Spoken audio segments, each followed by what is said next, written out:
అతి గారాబమో హోదా కోసమో తమ మైనర్ పిల్లలకు ఖరీదైన వాహనాలను ఇస్తున్నారు. అదే వారికి ప్రమాదకరంగా మారుతున్న విషయాన్ని గుర్తించలేకపోతున్నారు. తెలియనితనం, వచ్చిరాని డ్రైవింగ్ తో విన్యాసాలు చేస్తూ అతివేగంగా నడుపుతూ ప్రమాదాలకు కారణమవుతున్నారు. ఈ ఘటనల్లో కొందరు ప్రాణాలు కోల్పోతుంటే మరికొందరు ఇతరుల ప్రాణాలు తీస్తూ బాధితుల కుటుంబాలు తీరని ఆవేదనను మిగులుస్తున్నారు.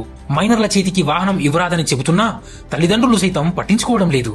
మా వాడికి బైక్ కొనిచ్చాం అంటూ కొందరు తల్లిదండ్రులు మురిసిపోతుంటారు. ఏదైనా ప్రమాదం జరిగితే మైనర్లతో పాటు తల్లిదండ్రులు మరియు బయటివారు సైతం ఆ బాధ భరించాల్సి వస్తుంది. లైసెన్సు లేకుండా వాహనాలు నడపడం ఎంత నేరమో పిల్లలకు వాహనాలు ఇవ్వడం కూడా అంతే నేరం. 18 ఏళ్లు నిండిన వారు డ్రైవింగ్ లైసెన్స్ పొందిన తర్వాతే వాహనాలను నడపాలి. అలా కాకుండా వాహనం నడిపితే తల్లిదండ్రులు కూడా బాధ్యులవుతారు. మైనర్లు వాహనాలు నడుపుతూ ప్రమాదానికి కారకులైతే సంబంధిత వాహన యజమాని సైతం కేసులో నిందితుడవుతాడు. తల్లిదండ్రులారా ఆలోచించండి. ఈ దేశానికి ఒక గొప్ప యువతరాన్ని అందించేవారు మీరే.